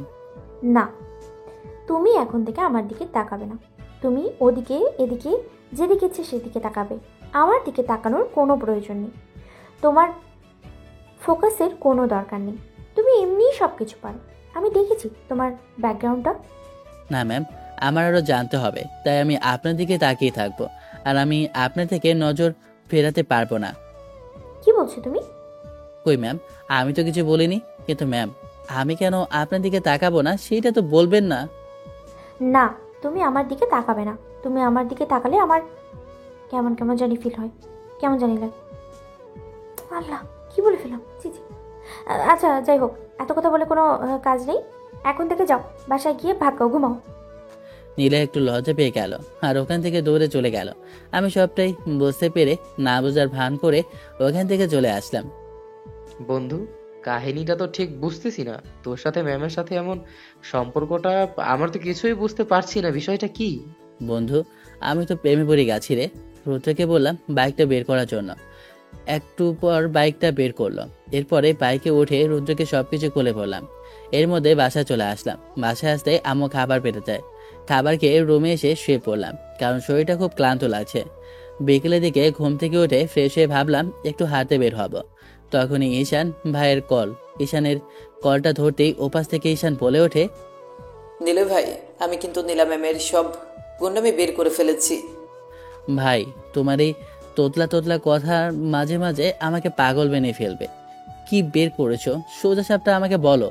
আরে আমি বলতে চাচ্ছি, নীলার নামে যত তথ্য আছে সব কিছু আমি বের করে ফেলেছি। আসলে নীলা ম্যামের মা বাবা বলতে কেউ নেই। উনি একমাত্র সন্তান। ছোট থেকে এতিমখানায় উনি বড় হয়েছে। আর উনি যে বাসায় থাকে ওই বাসাটা ওনার বাবার ছিল, কিন্তু উনি প্রাপ্তবয়স্ক না হওয়ার কারণে বাড়িটা ওনাকে বুঝিয়ে দেওয়া হয়নি। উনি তখন এতিমখানায় বড় হয়েছে। যখন উনি বুঝতে শিখেছে তখন ওনাকে এতিমখানা থেকে বের করে দেওয়া হয়। উনি অনেক কষ্টে পড়াশোনাটা শেষ করে আমাদের এই ভার্সিটিতে চান্স পায়। আর সব থেকে অবাক করার কথা হচ্ছে এটা যে আপনার আম্মু এই মেয়েটাকে পছন্দ করে, এখানে এই চাকরিটা নিয়ে দিয়েছে। উনি এই মেয়েটার সম্পর্কে সব কিছু জানে, এমনকি আপনার জন্য বিয়ের কথা ভেবেছিল, কিন্তু আপনার পছন্দ আছে বিদায় উনি আর এই বিষয়ে আগ্রহ প্রকাশ করেনি। এখন যদি আপনি 2-2 4 মিলান তাহলে বলতে গেলে আপনার আম্মুর পছন্দ করা উনি, আর উনি কিন্তু এখনো সিঙ্গেল আছে। ঠিক আছে, তোমাকে অনেক ধন্যবাদ এত তথ্য আমাকে দেওয়ার জন্য। কথাটা বলে আমি পেছনে ঈশানের কলটা কেটে দিই। এরপর ফ্রেশ হয়ে আমি নিচে আসি। নিচে আসতেই রোদ্রকে কল করি। রোদ্র ওর বাইকটা নিয়ে বের হয়। আমি গ্যারেজ থেকে আমার বাইকটা বের করে রোদ্রের কাছে যাওয়ার উদ্দেশ্যে রওনা দিয়ে হারামজাদা, কবে যে আমার হাতে মায়ের খেয়ে মরে যাবে আমি নিজেও জানি না। প্রত্যেকটা সময় দেরি করার জন্য ওর একটা নেশা হয়ে গেছে। সব সময় আগে কল করে বলবে 2 মিনিট আসার জন্য, কিন্তু হারামজাদা সবসময় 10 মিনিট লেট করবে। আর আমাকে এসে বলবে, কি রে এসে গেছিস? আমি প্রায় 10 মিনিটে এসে রোদ্রকে বললাম, কি রে তুই এসে গিয়েছিস? এই তো মুখ দিয়ে না বলা শেষ করলাম, আর তুই কথাটা বলতে দেরি করলি না। হারামজাদা, তোর সব কথা যে আমার মুখস্থ আছে। এখন বল কি জন্য রেখেছিস আমাকে? মামা, তুই তো ভালো করে জানিস আমি নীলাকে অনেক পছন্দ করি। সে একমাত্র মেয়ে যে কিনা আমার মনের হার্টবিটটা বাড়িয়ে ফেলতে পারে। ওই মেয়েটাই একমাত্র যাকে দেখে আমার মনের ফুলটা ফুটেছে। শালা হারামি, তোর আর কবিতা বলার দরকার নেই, শায়েরি ভালোই করেছিস। এখন বল কি করতে হবে? নীলাকে ইমপ্রেস করার জন্য কিছু কর না। আমার তো মাথায় কিছুই আসে না যে ওকে কিভাবে ইমপ্রেস করব। আর ওটা আমার উপর যেমন কেমন রেগে আছে, কি করব বুঝে উঠতে পারছি না। দেখ, আমার কাছে একটা প্ল্যান আছে, যদি তুই এটা করিস তাহলে অবশ্যই কাজে আসবে। বন্ধু, তাহলে এত সময় ধরে মুখের ভিতরে বেঁধে রেখেছিস কেন? প্ল্যানটা কি আমাকে বল। এখন সোজা বাইক নিয়ে নীলাম ম্যামের বাসায় যাবি। ওখানে গিয়ে বলবি তুই ওনার কাছে একটা সাবজেক্ট নিয়ে পড়তে চাস, আর সে সাবজেক্টটা তোর জানা নেই, সেজন্য কেউ ওনার কাছ থেকে বোঝার জন্য এসেছিস। হ্যাঁ বন্ধু, বুঝতে পেরেছি। সাবজেক্টটা প্রেমের, তাই না প্রেমের সাবজেক্টটাই আমি বোঝার জন্য নিলাম এর কাছে যাব। কি বলিস তুই? কথাটা মুখ থেকে বলে শেষ করতে পারলাম না, তো লুচ্চা মুখ শেষ হলো না। হারামজাদা, আর তুই ভালো হলি না। এখন তুই যা, তোকে যা বলেছি তুই কাজে লাগিয়ে যা। রোদু যা বলেছে তাই শুনলাম। আমি বাইকটা স্টার্ট দিয়ে নীলার বাসায় যাওয়ার জন্য রওনা দিই। নীলার বাসাটা বেশি দূর না, প্রায় 30 মিনিটের পথ। আমি বাইক নিয়ে 30 মিনিটের মধ্যে নীলার বাসার সামনে চলে আসি। নীলার বাসায় এসে কলিং বেল দিতে লাগলাম, কিন্তু অনেকক্ষণ কলিং বেল দিয়েও দরজা খুলছে না। তাই আমি দরজায় হালকা ধাক্কা দিতে দেখলাম দরজাটা খুলে যায়। মনে হয় ভেতর থেকে দরজাটা ভালো করে লাগানো হয়নি। আমি পাটি পিটিয়ে দরজা খুলে ভিতরে প্রবেশ করলাম। তখনই দেখলাম নীলা বাথরুম থেকে বের হচ্ছে, একটা তো তোয়ালে পড়া অবস্থায়। আমাকে দেখে তো নীলা চিৎকার করতে যাবে, আমি ওর কাছে গিয়ে দৌড়ে এসে ওর মুখ চেপে ধরলাম। কি, এই চিৎকার করো না, মানুষ আসলে তো আমাকে বলবে যে আমি রেপ করার চেষ্টা করেছি, পিটিয়ে একদম ছিটিয়ে দেবে আমাকে। তুমি ভিতরে কি করে ঢুকলে? এখানে তো আমি আসার সময় দরজা ভিতর থেকে লাগিয়ে এসেছিলাম। কই, আমি তো দরজা হালকা ধাক্কা দিতেই খুলে যায়। তুমি তো ভালো করে দরজাটা লাগাতে ভুলে গেছো, তাই আমি ধাক্কা দিয়েছি, তাই দরজাটা খুলে গিয়েছে। তুমি এখানে কি জন্য এসেছো? এত সময় আমি তার কোমর ধরে রেখেছি। নীলা অনুভব করতে আমাকে ধাক্কা দিয়ে ফেলে দিয়ে দৌড়ে নিজের রুমে চলে যায়। আল্লাহ, কি লজ্জা! ছেলেটা কি করলো? আসলে কি ফাজিল বলা। একটু আগে আমার সাথে কি ঘটে গেছে তা অনুভব করতে আমার যেন শরীরের সব লোম দাঁড়িয়ে যায়। আমার কেমন যেন একটা রোমান্টিক ফিল আসা শুরু করে। কিছুক্ষণ পর দেখলাম নীলা ভেজা চুলে খোলা অবস্থায় আর একটা 3 পিস পরে আমার সামনে আসতে আমি যেন আবার ওর প্রেমে পড়ে গেলাম। আমি যেন ক্রাশকে এখনই বেহুশ হয়ে যাব। আমি তো এক দৃষ্টিতে ওর দিকে তাকিয়ে আছি, ওর মায়াবী চোখের দিকে। এই, তুমি এভাবে কি দেখছো তাকিয়ে? হ্যাঁ, কি জন্য এসেছো? তোমার মতলবটা কি? নীলার কথায় আমার হুঁশ আছে। তখন নীলাকে উদ্দেশ্য করে বলে ওঠে, আসলে ম্যাম, আমি না একটা সাবজেক্ট বুঝতেছি না। আমি তো এখনো এক দৃষ্টিতে নীলার দিকে তাকিয়ে রয়েছি আর কথাগুলো বলছি। তখন নীলা বলে ওঠে, আমার জানা মতে তুমি সব কিছুই পারো। আর যদি তুমি আগামী 3 মাস কিংবা 6 মাসও হোক ক্লাসে না আসো, তাহলে তুমি সব কিছুই পেরে যাও। আমার কথা অনুযায়ী যদি এটাই সত্যি হতো, তো এমন কি জিনিস যেটা তুমি বুঝতে পারছো না শুনি? আসলে আমি পেমেন্ট সাবজেক্টটা বুঝতে পারছি না। মানে কি? তুমি কি বললে? হায় হায়, বলে কি, ভুলে বলে ফেলেছি। না না, কিছু না। আমি তো বলছিলাম আমি ইংরেজি সাবজেক্টটা বুঝতে পারছি না, সেটা আপনার কাছ থেকে বোঝার জন্য এসেছি। না না, তুমি একটু আগে কি যেন বলেছো, আমি স্পষ্ট নিজের কানে শুনেছি। আবার বলো, তুমি কি বলতে চাইছো? তখন আমি অভিনয় করে কাজটা শুরু করলাম আর বললাম, ম্যাম প্লিজ একটু পানি আনেন না, না হলে হয়তো আমি পানি না খেতে পারলে আমার বুকটা ফেরে যাবে, খুব কাশি পাচ্ছে। দাঁড়াও দাঁড়াও, ওয়েট, তুমি আমার জন্য পানি আনছো? কথাটা বলে নীলা রান্নাঘর থেকে পানি আনতে চায়।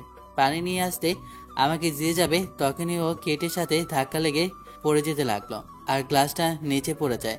ও যখনই ওই গ্লাসের ওপর পড়বে আমি তখনই ওকে ধরে বলি, ওর কোমরের অংশটা আমার হাতে চলে আসে।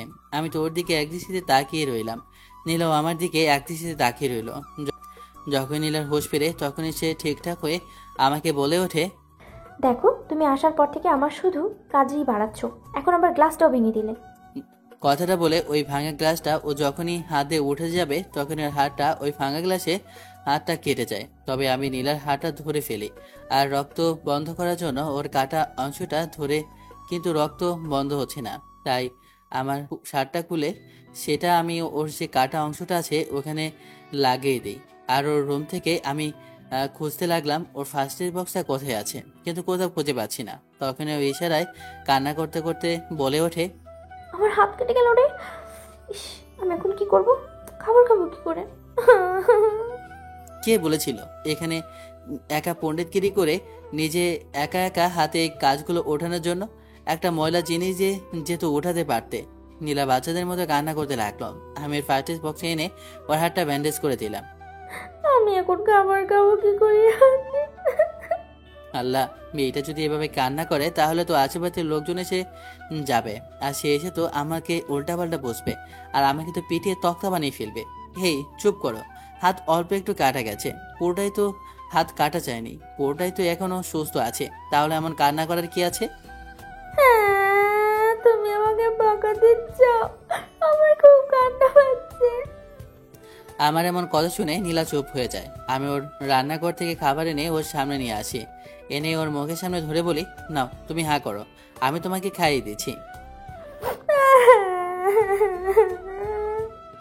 আমি খাবো না, তুমি আমাকে বকা দিচ্ছ, আমি তোমার কাছ থেকে খাবো না। এখন যদি তুমি আমার হাতে খাবার না খাও তাহলে কিন্তু আমি এখন তোমাকে দুই একটা থাপ্পড় বসিয়ে দিয়ে এখান থেকে সোজা চলে যাব। আমি তোমার ম্যাডাম, আর তার থেকে বড় কথা, আমি তোমার সিনিয়র, তুমি আমার সাথে এমন ব্যবহার কেন করেছো? ম্যাডাম তো তুমি ভার্সিটির মধ্যে, কিন্তু তুমি বাসার মধ্যে তো আমার আর ম্যাডাম না। আর তুমি কেমন সিনিয়র তো দেখতেই পাচ্ছি, পুরো বাচ্চাদের মতো করছো। তুমি এটা বলে আমাকে অপমান করছো। হা করতে বলছি না, হা করো, না হলে কিন্তু এখন কানের নিচে একটা দিব, বলে দিলাম। নীলা আমার কথা শুনে তখনই হা করে আর আমি ওকে খাইয়ে দিতে লাগলাম আর নীলা কান্না করতে লাগলো। নীলাকে খাইয়ে দিয়ে আমি ওকে রুমের মধ্যে শুয়ে দিলাম আর ফোন দিয়ে মেডিসিন নিয়ে আসলাম। মেডিসিন এনে ওকে মেডিসিনগুলো খাইয়ে দিয়ে বললাম একটু রেস্ট নেওয়ার জন্য।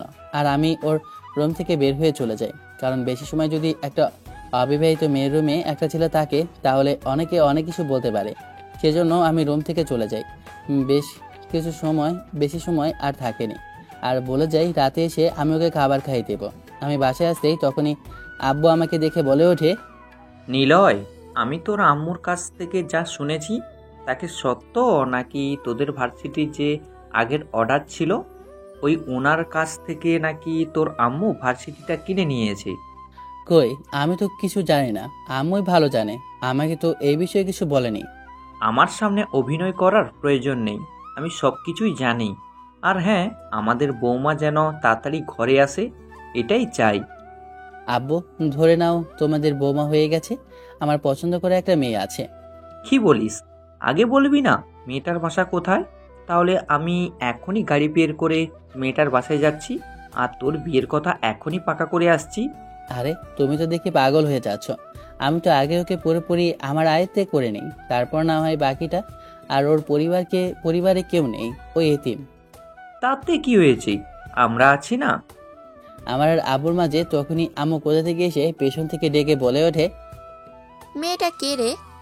আমার তো জানার ইচ্ছে আছে, মেয়েটা কে যে তুই এমন একটা মেয়েকে পছন্দ করে ফেলেছে?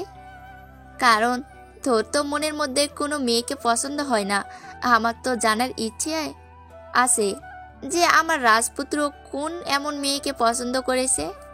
আম্মু, মেয়েটা হচ্ছে আমাদের ভার্সিটির নতুন যে একটা মেয়েকে তুমি নিয়ে গিয়ে দায়িত্ব দিয়েছো, সেই মেয়েটাকে আমি পছন্দ করি। বলছিস সত্যি নাকি? আমার আর তোর আব্বুর মেয়েটাকে তো অনেক আগেই পছন্দ। মেয়েটা অনেক সুশীল আর ভদ্র।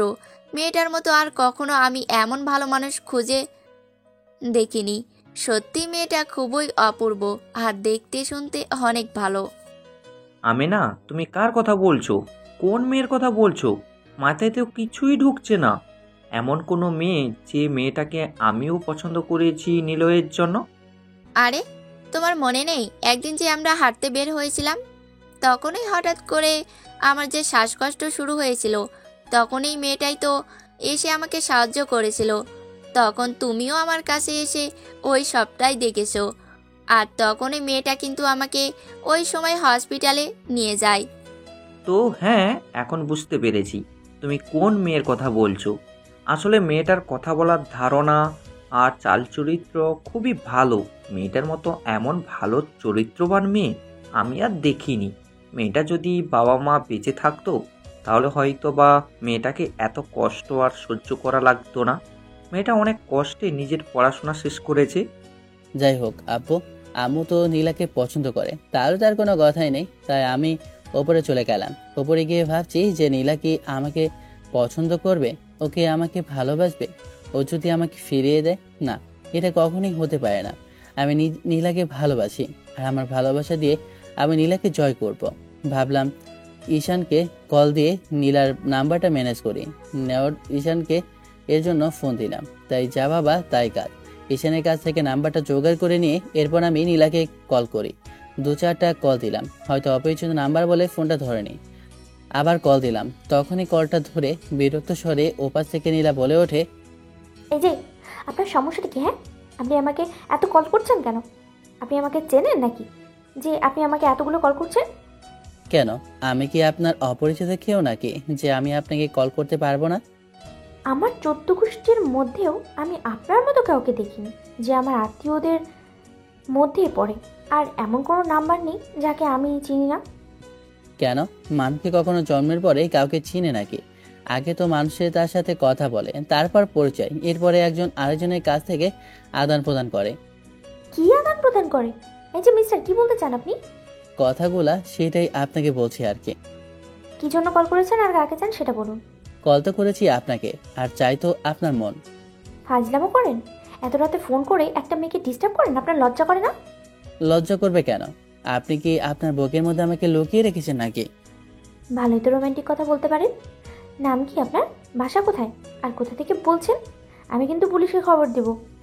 এত কষ্ট করে পুলিশকে খবর দিয়ে লকআপে ঢুকিয়ে দেওয়া থেকে আপনি বরঞ্চ আপনার মনের বন্দিখানায় আমাকে লুকিয়ে রাখুন, তাহলে তো হয়ে গেছে। আমি আপনার মনে বন্দিখানায় বন্দী হয়ে থাকবো। ফাজলামি করছেন না? পিটিয়ে কিন্তু খাল তুলে ফেলবো আমি। আমি কিন্তু টিচার। আর আমি কিন্তু আপনার স্টুডেন্ট, তাও আবার রোমান্টিক। ওরে ফাজিল, তাই তো বলি। যেমন কল করে আমার সাথে কে দুষ্টুমি করছে, তোমার না খবর আছে। তাই ঠিক আছে, দেখা যাক কি করতে পারো। আমি আসি। কথাটা বলে আমি কলটা কেটে দিই। রুম থেকে উঠে আমি নীলার বাসার উদ্দেশ্যে রওনা দিই। তখনই আম্মু আমাকে পেছন থেকে ডেকে বলে ওঠে, কি ব্যাপার, তুই আবার এত রাতে কি করতে যাচ্ছিস? আম্মু, তোমার পুত্রবধূকে দেখতে চাচ্ছি। আমার কিছু বলো না। আমি বাইকটা স্টার্ট দিয়ে নীলার বাসার উদ্দেশ্যে রওনা দিয়ে প্রায় আধা ঘন্টা পর নীলার বাসার সামনে এসে পৌঁছাই। তখন দেখলাম মেন গেটটা লাগানো আছে, তাই দেয়াল টপকে আমি মেন গেটটা পার করি। দরজার সামনে এসে ভাবলাম কলিং বেলটা দিব কি দেব না, কিন্তু ভাবলাম যদি নীলার দরজা খুলে বা না খুলে, তাই আমি ভাবলাম ওর জানালা বেয়ে ওর রুমে যাব। আমি জানালা বেয়ে ওর রুমে প্রবেশ করলাম। তখনই ও ভয়ে চিৎকার করবে, তখনই আমি ওর মুখ চেপে ধরলাম। তখন ও হাঁপাতে হাঁপাতে বলে ওঠে, তুমি এখানে এত রাতে আমার বাসায় কি করে আসলে? মেন গেট তো বন্ধ আছে, আর মাত্রই তো আমার সাথে কথা বললে। কেন, মেন গেট বন্ধ আছে তো কি হয়েছে? আমি উপর দিয়ে উঠে এসেছি। আর তোমাকে বলেছি না আমি আসতেছি তোমাকে খাওয়ানোর জন্য? তুমি কি খেয়েছো সত্যি করে বলো? নীলা যেন আমার হাতে খাওয়ার জন্য বসে আছে, খাবারটা সামনে রেখে দিয়েছে। আমার কথা শুনে লজ্জায় ও কিছু বলল না। আমি খাবারটা সামনে এনে ওর মুখে তুললাম। ও আর কিছু না বলে বাচ্চাদের মতো খাবার মজা করে খেতে লাগলো। জানি না আমার ফাজিল ছেলেটাকে এত ভালো লাগে কেন। আমি কি প্রেমে পড়ে গেলাম? আর ওর হাতে খাবার খেতে আমার এত ভালো লাগে যে মনে হয় আমি আমার আম্মুর কাছ থেকেই খাবার খাচ্ছি। ও যখন আমার সাথে থাকে যেন আমার হার্টবিটটা বেড়েই যায়। ফাজিলটা কেন আমার সবসময় সামনে আসে? এই, তুমি কি খাবার খেয়েছো? খাইয়ে দেওয়ার মতো কেউ নেই, তাই আমি খাইনি। নীলাকে একটু মিথ্যা কথা বানিয়ে পড়লাম। তখন নীলা আমাকে ওর কাটা হাত দিয়ে খাইয়ে দিতে লাগলো। আমাকে বারণ করলাম, যখন হাতটা ভালো হবে তখন না হয় আমি তোমার হাতে খাবো। মানে শয়তান, তুই সুযোগের সদ্ব্যবহার করতে চাস? আমি দেখেছি তোমার হাতে এখন সমস্যা, তাই তো এই কথা বললাম। আমি নীলাকে খাইয়ে দিয়ে ওখান থেকে চলে আসলাম, কারণ এত রাতে যদি ওখানে থাকে তাহলে অনেকে অনেক কিছু ভাবতে পারে। রাত প্রায় 12টা বেজে গেছে। রুমে এসে শুয়ে পড়লাম। ভাবলাম গতকালকে যে গল্পটা পোস্ট করেছি দেখি কতটা মানুষের কমেন্ট আর লাইক করেছে। পোস্টটা চেক করে দেখলাম প্রায় কম করে হলেও 15,000 লাইক এসেছে, আর কমেন্টের তো কোনো হিসাব নেই। তখনই দেখলাম নীলা এখনও অনলাইনে আছে, তাই ওকে SMS দিলাম, হাই কেমন আছেন। ভালো নেই। সকালবেলা একটা ফাজিল ছেলের জন্য পানি আনতে গিয়ে পানির গ্লাসটা নিচে পড়ে যায়, আর গ্লাসের কাচের টুকরোগুলো উঠাতে গিয়ে আমার হাতটা কেটে যায়। মনে হয় আপনার অনেক কাছের, তাই তো আপনি না দেখে হাতের কাজটা করতে গিয়েছেন। জানি না, কিন্তু ওকে দেখলে আমার কেমন জানি ফিল হয়। আপনার তো মনে হয় আপনি ওর প্রেমে পড়ে আমার তো মনে হয় আপনি ওর প্রেমে পড়ে গেছেন, তাই তো এমন কথা বলছেন। যদি কারো প্রেমে না পড়েন তাহলে তো এমনটা হওয়ার কোনো কথা না। জানি না, হতেও পারে। কারণ ওকে দেখার পর আমার মনের মধ্যে কেমন করে জানি না একটা অস্বস্তিকর মনে হয় অনুভব। আর ও যখন কাছে থাকে আমার হার্টবিটটা বেড়ে যায়, আমার কেমন জানি নার্ভাস ফিল মনে হয়। তার থেকেও বড় কথা হচ্ছে আমার জুনিয়র, আর আমি ওর ভার্সিটির ম্যাডাম। তাহলে তো ভালোই, সিনিয়র জুনিয়র প্রেম অনেকটাই আমি দেখেছি। কিন্তু দেখুন না, সত্যি বলতে আমি সবসময় ওর কাছে দুর্বল হয়ে যাই, ওর কাছে বাচ্চা হয়ে যাই। যখনই আমাকে বকা দেয় আমি বাচ্চাদের মতো চুপ করে যাই, একদম অন্যরকম। আপনার ওই পিচ্ছি প্রেমিক কি গল্প লিখতে পারে? মানে বলছি লেখক নাকি? না মানে কথাটা জিজ্ঞেস করতেছি এই কারণ যে আপনি যেভাবে বলছেন, কারণ লেখক ছাড়া তো এত রোমান্টিক কথা কেউ বলতে পারে না। আরে কি যে বলেন না আপনি, আপনার মতো ট্যালেন্ট কি হতে পারে নাকি সবার? নীলার সাথে কথা বলতে বলতে প্রায় 1টা বেজে যায়। এরপর আমি নীলা দুজনে অফলাইনে যাই। আমি ঘুমিয়ে পড়ি। সকালবেলা ঘুম থেকে উঠে ভার্সিটি যাওয়ার উদ্দেশ্যে রওনা দিলাম। রুদ্রকে কল করে আগে থেকে ভার্সিটি চলে যেতে বলেছি, কারণ আমার আসতে একটু লেট হবে।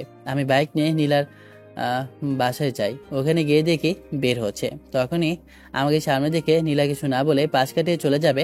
তখন আমি ওর উদ্দেশ্যে বলে ওঠি, আমি এত কষ্ট করে তোমাকে নেওয়ার জন্য বাইক নিয়ে এসেছি, তুমি আমার সাথে যাবে বলে। তুমি চলে যাও, আমি এখান থেকে কোনো রেশন নিয়ে একাই চলে যেতে পারবো, সমস্যা নেই। দেখো তোমাকে যা বলেছি তাই করো, তোমাকে আমি উঠতে বলেছি ওঠো। নীলা যেন আমার কথা শুনে বাচ্চাদের মতো আমার পেছনের বাইকে উঠে বসলো। আমি বাইকটা স্টার্ট দিয়ে ভার্সিটি যাওয়ার উদ্দেশ্যে রওনা দিই। প্রায় 20 মিনিট পর ভার্সিটির সামনে পৌঁছে যাই। নীলাকে আমার সাথে আছে দেখে আশপাশের সব স্টুডেন্টরা হা করে তাকিয়ে রইল। নীলাও একটু লজ্জা পেল। নীলা ওখানে আর দাঁড়িয়ে না থেকে সোজা ক্লাসের দিকে চলে গেল। আমি বাইকটা একপাশে পার্কিং করে ক্যাম্পাসের দিকে হাঁটা ধরলাম। ক্যাম্পাসে দেখছি ঈশান আর রৌদ্র বসে আছে। আমি যখন ঢুকি তখনই রৌদ্র হেসে হেসে বলে ওঠে, মামা তলে তলে আরো কত কি করবে, আমরা বললে যে তোমার হরতাল লেগে যায়। নিলয় ভাই, এটা কি ঠিক করলেন না? একা একা প্রেম করছেন, তাও আবার ম্যাডামের সাথে। আমাদেরকে ট্রিট দিলেন না। আরে ভাই চাপ নিচ্ছ কেন? ট্রিট তো এখনই দিব। কি খাবে বলো? তোমাদেরকে আজকে আমি ভরপেট খাওয়াবো। তাহলে বন্ধু চল রেস্টুরেন্টে যাই, ওইখানে গিয়ে ভালো করে খাবো। আর আমাদের ঈশান ভাই তো আছেই, উনি খাওয়াতে 1 নাম্বার। তোর দেখবি আজকে পকেটের সব টাকা ফটো করে দিবে। ঈশান ভাই রুদ্রকে রেস্টুরেন্টে নিয়ে যায়। দুজনে পাগলের মতো খেতে লাগলো। মনে হয় জীবনে কোনো খাবার আর এমনভাবে খায়নি। তখনই একটা অচেনা নাম্বার থেকে কল আসে। তখনই কলটা রিসিভ করতে উপাস থেকে অট্ট হাসিতে বলে ওঠে, তুই আমাকে এই ভার্সিটি থেকে বের করে দিয়ে নিজে আরামে থাকতে পারবি? তুই আমাকে বের করে দিলি কি হয়েছে? তুই আমার ক্ষতি করে চলে গিয়ে মনে করছিস পার পেয়ে যাবে? না, কখনোই না। তোকে কখনো আমি ক্ষমা করব না। তোর ক্ষতি না করতে পারলে কি হয়েছে? আমি তোর প্রিয় মানুষটার ক্ষতি করবই। তাই তো এখন তোর প্রিয় মানুষটা আমার হাতে বন্দি আছে। যদি 10 মিনিটের মধ্যে আমার ডেরায় না পৌঁছাস তাহলে কিন্তু তোর প্রিয় জান পাখিটা একদম ফাঁকি উড়াল হয়ে চলে যাবে।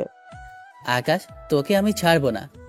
ওয়েট ওয়েট ওয়েট, এভাবে রাখলে তো চলবে না, তোকে তো আরো অনেক কিছু দেখাতে হবে। কথাটা বলে ও আমাকে ভিডিও কল দেয়। ভিডিও কল দিয়ে দেখি নীলাকে ওরা কিডন্যাপ করে রেখেছে আর টর্চার করছে। এটা দেখে তো আমার মাথা প্রচণ্ড পরিমাণ গরম হয়ে যায়। তাই আমি আর দেরি না করে বাইকটা নিয়ে ওর লোকেশনে চলে যাই। যাওয়ার সময় পুলিশ স্টেশনে খবর দেওয়ার জন্য বলে দেই। আমি ফুল স্পিডে বাইকটা নিয়ে ওদের ওই লোকেশন অনুযায়ী চলে যাই। আমি ওখানে আসতেই তখন আকাশ আমার উদ্দেশ্যে হাততালি দিতে দিতে বলে ওঠে, ওয়েল ডান ব্রো। হে, বসে আছি, তুমি আমার পাতা ফাঁদে পা দিয়েছ। আজকে তোমার আমি কি হাল করব তুমি দেখতে পারবে। তোর সাথে আমার শত্রুতা, তো যা কিছু করার আমার সাথে কর, তুই আমার নীলাকে ছেড়ে দে। আমি ছেড়ে দিব? কখনোই না। আমি কি কখনো ছেড়ে দেওয়ার জন্য এটি ধরে নিয়ে এসেছি? আমি বদলা নেওয়ার জন্য এসেছি। কথাটা বলে আকাশ ওর বাবার থেকে একটা পিস্তল বের করে যখনই নীলার দিকে গুলি করবে তখনই আমি গিয়ে নীলার সামনে এসে দাঁড়াই আর গুলিটা গিয়ে আমার বুকে লাগে। চোখ বন্ধ করার আগে খেয়াল করলাম নীলা আমার দিকে চিৎকার করে তাকিয়ে আছে আর চিৎকার করতে লাগলো। তখনই দেখলাম রৌদ্র পুলিশ নিয়ে চলে আসে। এরপর আমার আর কিছু মনে নেই। ডাক্তার, যত টাকা লাগে আপনি আমার ছেলেকে বাঁচান। প্রয়োজন হলে আমি বাইরের দেশের যত বড় বড় ডাক্তার আছে সব ডাক্তার নিয়ে আসব। এরপরও আপনি চেষ্টা করেন আপনার ছেলেকে বাঁচানোর জন্য। আঙ্কেল পাগল হয়ে ডাক্তারের সাথে কি সব বলছে? ওনার এখন মাথা ঠিক নেই, তাই আমি ওনাকে সান্ত্বনা দিচ্ছি। নীলা ম্যাম তো নিলয়ের জন্য কান্না করে যাচ্ছে। তখনই নীলা ম্যাম ডাক্তারকে দেখতে পেয়ে ওনার কাছে গিয়ে বলে ওঠে, ডাক্তার প্লিজ আপনি কিছু একটা করুন, আপনি আমার হৃদয়কে বাঁচিয়ে দিন। আমার নীলের, আমি যে বাঁচবো না, আমি ওকে ভালোবেসে ফেলেছি। দেখুন, আপনারা সবাই শান্ত হন। আমরা যথাসাধ্য চেষ্টা করছি পেশেন্টকে বাঁচানোর জন্য। ওনার অবস্থা এতটা ভালো না, বাকিটা আল্লাহর উপর। আমরা পরিচয়টা চালিয়ে যাচ্ছি। ডক্টর কথাটা বলে ওখান থেকে অপারেশন থিয়েটারে চলে যায়। আমার বুক ফেটে কান্না আসছে। আমার আর কষ্টগুলো সহ্য হচ্ছে না। আমার যেন মনে হচ্ছে আমি কেন আমার আপন মানুষকে হারিয়ে ফেলছি। আমার কষ্টে বুকটা যেন তছনছ হয়ে যাচ্ছে। নিলয়ের মা বাবাকে আমার চিনতে অসুবিধা হলো না, কারণ ওনাদের সাথে আমার আগেও পরিচয় হয়েছে। ওনাদের সন্তান যে নিলয় আমি কখনো ভাবিনি। তখনই আন্টি আমার কাছে এসে আমাকে সান্ত্বনা দিয়ে বলে ওঠে, মা, আমার ছেলে তোমাকে অনেক বেশি ভালোবাসে। সে প্রথম দিন থেকেই তোমার কথা বলে এসেছে। আজ দেখো না আমার ছেলের কি অবস্থা। তোমাকে একটিবারও বলতে পারলো না যে তোমাকে ভালোবাসে। কথাটা বলার আগেই ওর আজকে কি দশা হলো দেখো। আন্টি আমাকে জড়িয়ে ধরে কান্না করতে লাগলো। আমারও যেন কষ্টে বুকটা ফেটে যাচ্ছে। তখনই ডাক্তার অপারেশন থিয়েটার থেকে বের হয়ে আসে। তখনই দূরে ডক্টরের কাছে গিয়ে বলে উঠি, ডক্টর, আমার নিলয় এখন কেমন আছে? এখন কি অবস্থা? ওর জ্ঞান ফিরেছে? বলুন না ডাক্তার, চুপ করে আছেন কেন? ওর কি অবস্থা? দেখুন, আমরা অপারেশন করেছি ওনার এখনও জ্ঞান ফিরেনি।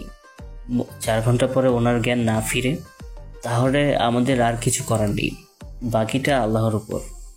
কথাটা শোনার পর যেন আমার পায়ের নিচ থেকে মাটি চলে যেতে লাগলো। আমি এক মুহূর্ত আর ওখানে দাঁড়িয়ে রইলাম না। সোজা নামাজে জায়নামাজটা বিছিয়ে আল্লাহর দরবারে কান্না করতে করতেই বলে উঠলাম, হে আল্লাহ, আমি এতিম আর তোমার নবী এতিম, তাই আমি এতিম হয়ে তোমার কাছে হাত তুলে ভিক্ষা চাই।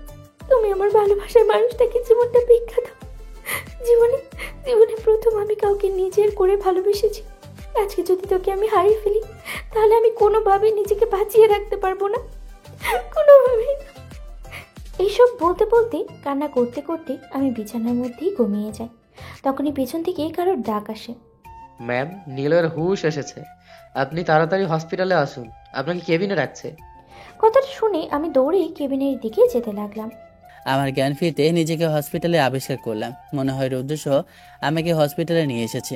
তখনই দেখলাম নীলা কান্না করতে করতে আমার কেবিনে প্রবেশ করে। আমাকে সবার সামনে জড়িয়ে ধরলো আর কান্না করতে লাগলো। এটা দেখে তো আব্বু আর আম্মু সবাই লজ্জা পেয়ে সবাই রুম থেকে বের হয়ে যায়।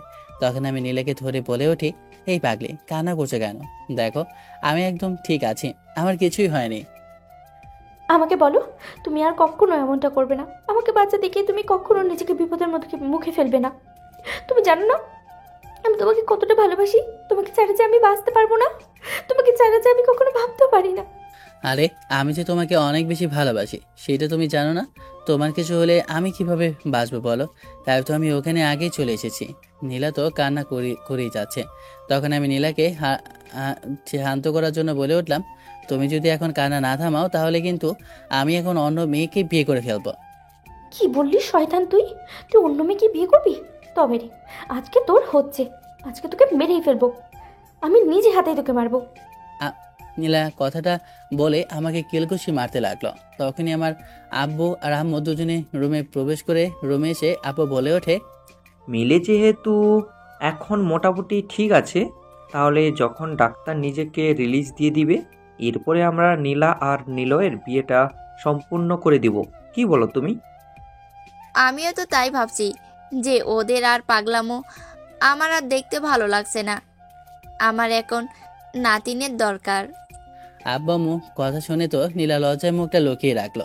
কিছুদিন পর ডাক্তার আমাকে রিলিজ দিয়ে দেয়। তখন আমি আর নীলা দুজনে বাসায় চলে আসি, আমাদের বাসায়। নীলা এখন আমাকে অনেক বেশি ভালোবাসে, তাই আব্বু আর আম্মু আমার আর নীলার বিয়েটা দেওয়ার জন্য প্রস্তুত হয়। দেখতে দেখতে আমার আর নীলার বিয়েটা সম্পূর্ণ হয়। অনেক হিন্দু মেয়ে আমাদের অনেক নিয়ম মেনে আমাদের বিয়েটা হয়। এই বিয়েতে সবাইকে ইনভাইট করা হয়েছে। আমি ছাদে দাঁড়িয়ে আছি, আজকে আমার বাসর রাত। তখন পেছন থেকে রৌদ্র এসে বলে ওঠে, মামা, বিয়ে করেছো সিনিয়র ম্যাডামকে, তাহলে তো তোমাকে বাসর রাতে বিড়ালটা মারতেই হবে। হ্যাঁ নিলয় ভাই, আপনাকে কিন্তু কাজটা করতেই হবে, না হলে কিন্তু সারা জীবন বউয়ের কথা শুনতে হবে। সেটা আবার কি? তোমরা কি বোঝাতে চাচ্ছ তাই তো আমি বুঝতে পারছি না। হারামজাদা, তুই কচি খোকা না? তুই কতদিন সেনা মাল আমি ভালোভাবেই জানি। তুই সব কিছুই জানিস, আর এখানে এসে পাম দিয়ে আমাদের সাথে কথা বের করতে চাচ্ছিস, তাই না?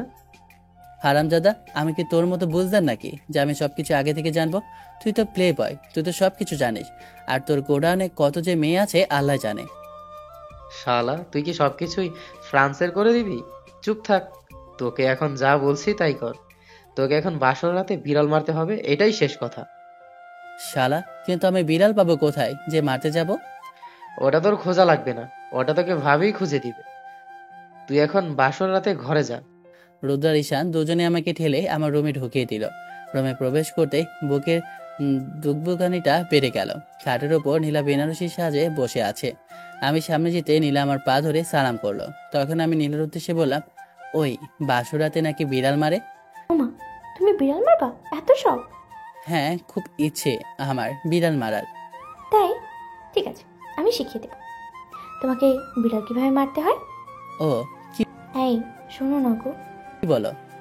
আমার না মানে লজ্জা করছে। আরে বলোই না। তুমি আমাকে রোমান্টিক ভাবে প্রপোজ করো। তাই আমি নীলার সামনে হাঁটু গেড়ে বললাম, আমি ভালোবাসা কি জানি না, কিন্তু আমি তবুও তোমাকে ভালোবাসি। তোমার মায়ায় আমি বন্দী হয়েছি। তোমাকে সারা জীবন ভালোবাসা চাই। তখন নীলা আমাকে জড়িয়ে ধরে নিয়ে নিজেই বলে ওঠে, আমি তোমাকে আমার মনের কথা বলছি। যেদিন প্রথম তোমার সাথে আমার দেখা হয় সেদিনই আমি তোমাকে আমার মনে জায়গা দিয়ে ফেলি। পৃথিবীতে কে কীভাবে ভালোবাসা মানুষকে প্রপোজ করেছে তা আমার জানা নেই, তবে আজ আমি বলছি, আমি জানি না পৃথিবীটা কেমন, তবে তোমার হাতে হাত রেখে পৃথিবীটা ঘুরতে খুব ইচ্ছে হয়। আমি কখনো সকালের কুয়াশা দেখিনি, তবে তোমার সাথে এক চাদরের নিচে বসে কুয়াশা দেখার খুব ইচ্ছে। আমি অনেক রাতের তারা দেখেছি, তবে আমার খুব ইচ্ছে তোমার বুকে মাথা রেখে একসাথে তারা দেখব। আর না, খুব ইচ্ছে হয় তোমার সাথে অজানা দেশে পাড়ি দিতে, একদিন তোমার সাথে বৃষ্টিতে ভিজি। তবে সেদিন তোমার হাতে হাত রেখে বৃষ্টির পানি ছুঁয়ে দেখতে পারিনি। আমি চাই তুমি আমার হাতে হাত রেখে একদিন সারা বিকেল বৃষ্টির পানি ঘুরে ভিজবে। আমি জানি না কবি কি করে একটা মিষ্টি প্রেমের গল্প লেখে, তবে আমার খুব ইচ্ছে কবির ওই মিষ্টি প্রেমের গল্প আমি আর তুমি আজীবন হয়ে রয়ে যাব। আমি তোমাকে খুব ভালোবাসি, ছেড়ে যাবো না তো আমাকে। ওর ভালোবাসা প্রকাশ করা দেখে আমিও অবাক, তবে আমি খুব খুশি যে ওর আমাকে নিয়ে এত ইচ্ছে। খুব ভালোবাসি রে পাগলি। আরেকটি ভালোবাসার গল্পের সমাপ্তি ঘটলো। গল্পটা কেমন হয়েছে আশা করি কমেন্ট বক্সে জানাবেন। ধন্যবাদ, ভালো থাকবেন সবাই। আল্লাহ হাফেজ, tata, bye bye, have fun, খোদা হাফেজ।